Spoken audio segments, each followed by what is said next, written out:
बात करने के लिए लॉगिन करें www.astrotak.com। नमस्कार, बहुत स्वागत है आपका। आप देख रहे हैं किस्मत कनेक्शन और मैं हूं आपके साथ शैलेंद्र पांडे। आज हम बात करेंगे निर्जला एकादशी के बारे में। निर्जला एकादशी की महिमा क्या है, इसका विधान क्या है और इस महत्वपूर्ण एकादशी को रखने के लाभ क्या हैं, इस विषय पर वार्ता करेंगे। सबसे पहले जानते हैं कि निर्जला एकादशी है क्या और इसका महत्व क्या है। देखिए, ज्येष्ठ शुक्ल पक्ष की एकादशी तिथि को निर्जला एकादशी कहा जाता है। भीम जो पांडव के भाई थे, उनको भूख बहुत लगती थी, वो एकादशी का व्रत नहीं रख पाते थे। उन्होंने एकमात्र निर्जल एकादशी का उपवास रखा और भूख की वजह से मूर्छित हो गए।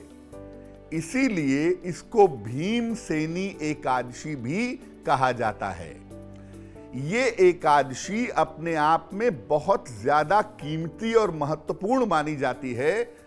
इस दिन बिना जल के उपवास रखा जाता है और माना जाता है कि अगर आप बिना जल के निर्जल एकादशी का उपवास रखते हैं तो साल भर की सारी एकादशी का पुण्य फल आपको प्राप्त हो जाता है। इसके अलावा धर्म, अर्थ, काम और मोक्ष चारों पुरुषार्थों की प्राप्ति भी आपको होती है।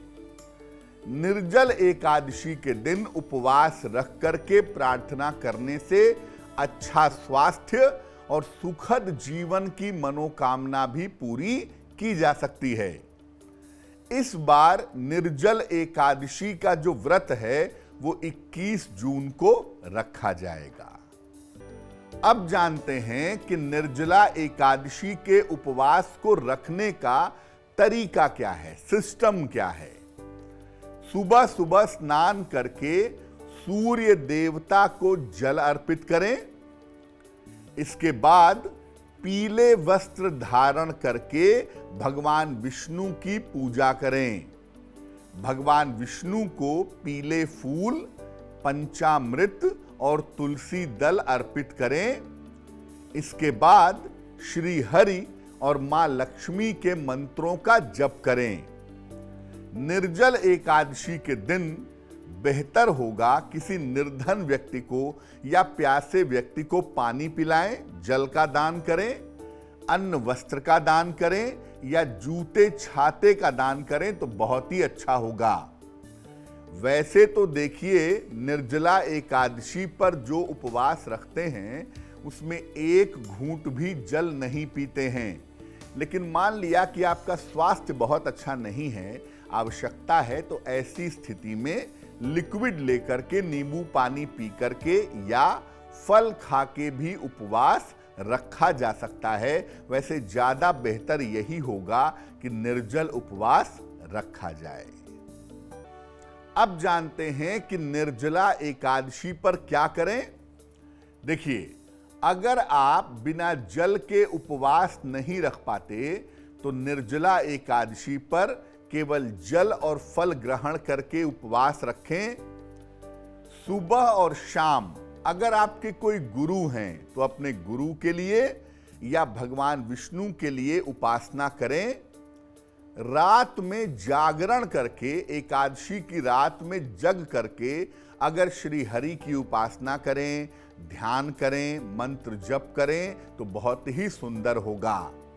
और अपना ज्यादा से ज्यादा समय एकादशी पर मंत्र जप करने में और ध्यान करने में लगाएं तो बहुत अच्छा होगा। निर्जला एकादशी पर जल और जल के पात्र का अगर आप दान करते हैं तो ये आपके लिए बहुत शुभ रहेगा। अब जानते हैं कि निर्जला एकादशी पर क्या नहीं करना है, क्या करने से बचना है। देखिए, निर्जल एकादशी के दिन आप जल पीकर उपवास रखें, फल खाकर उपवास रखें या निर्जल उपवास रखें। प्रयास करें कि इस दिन अन्न का सेवन बिल्कुल ना करें।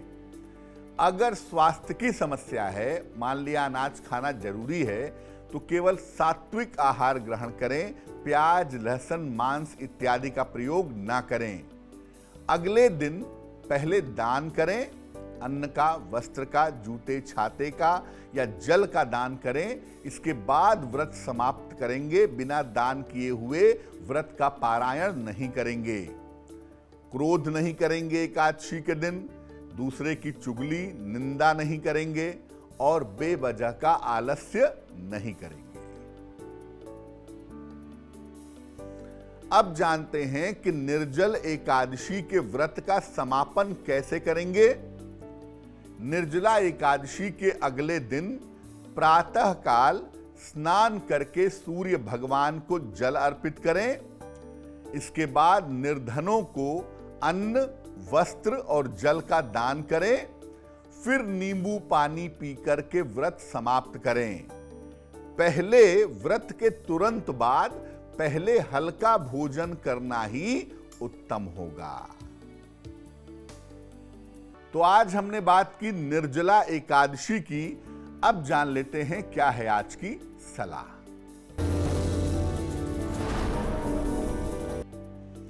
अपनी गलतियों और पापों का प्रायश्चित एकादशी पर जरूर करें, प्रभु से प्रार्थना करके।